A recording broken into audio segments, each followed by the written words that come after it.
দাদার নামে নাতির নাম রাখা যাবে কিনা? দাদার নামে নাতির নাম তো পরের কথা, বাপের নামেও পোলার নাম রাখা যাবে, কোনো অসুবিধা নাই। আমাদের দেশে সবাই ইউনিক নাম খোঁজে, ইউনিক, টল্টু, বল্টু, নান্টু, পিন্টু, গিন্টু, গেংটু, কি আজিব আজিব নাম খোঁজে সব। আরে ভাই, সবাই বলে ইউনিক নাম লাগবে, আনকমন নাম লাগবে। কেন আপনাকে আনকমন নাম লাগবে কেন?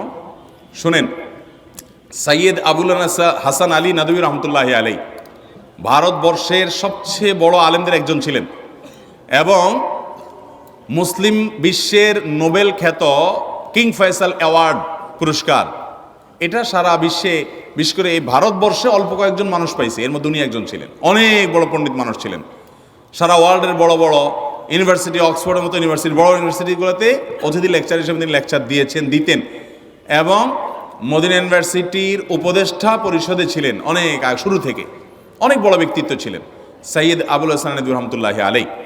এ আল্লাহর বান্দা, তার পরিবারে কয়েকজন বাচ্চার নাম, কয়েক ভাই, একই ফ্যামিলিতে কয়েকটা ছেলে হয়েছে, সবগুলোর নাম রাখছে মোহাম্মদ।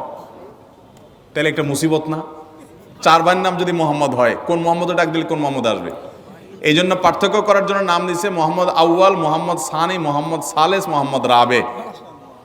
অর্থাৎ মোহাম্মদ ফার্স্ট, মোহাম্মদ সেকেন্ড, প্রথম মোহাম্মদ, দ্বিতীয় মোহাম্মদ, তৃতীয় মোহাম্মদ। তৃতীয় মোহাম্মদ বললে একজন আসে, চৌথ মোহাম্মদ আসলে আরেকজন আসে। এটা বলার উদ্দেশ্য হলো যে একই নাম আমাদের দেশে অনেকে আমরা নাম চাই, হুজুর একটা নাম দেন, তো বলি ভাই সবচেয়ে উত্তম নাম আব্দুল্লাহ, আব্দুর রহমান হাদিসে আসছে। সবচেয়ে সুন্দর নাম কি নাম? আব্দুল্লাহ। এবং কিয়ামতের ময়দানে মানুষকে নাম ধরে ডাকা হবে। পোলার নাম টল্টু রাখবেন, তো আপনারা কি আল্লাহ তাআলা ডাকবেন, ও টল্টুর বাপ আসো? কেমন লাগবে জিনিসটা? আল্লাহর বান্দা, নামের মধ্যেই তাওহীদ, নামের মধ্যেই ইমানের শিক্ষা থাকবে। আল্লাহর বান্দা আব্দুল্লাহ, আব্দুর রহমান।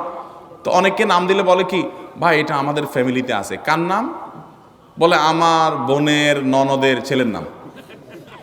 বোনের ননদের ছেলের নাম। তো তোমার বোনের ননদের ছেলে আর এই ছেলে জীবনে কয়বার একত্র হবে? এসব বকওয়াস চিন্তা করতে থেকে মাথায় আসে। এমনকি কাছাকাছি ফ্যামিলি থাকলে অসুবিধা নেই, ভালো নামগুলো দেখে দেখে রাখতে হবে। যাই হোক, বাপের নাম এবং ছেলের নাম পর্যন্ত আরবে অনেক দেশে এক নাম আছে। তো দাদার নামে নাতির নাম রাখাতে কোনো অসুবিধা, আবার মেয়ের নাম মায়ের নামে রাখতেও কোনো অসুবিধা।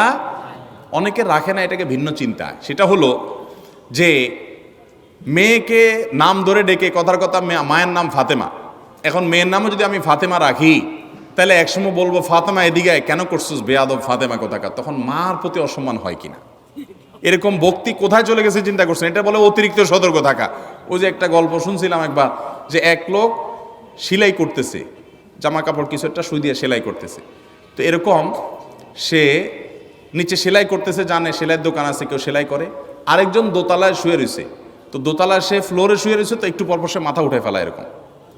তো আরেকজন বলে এরকম কেন করো?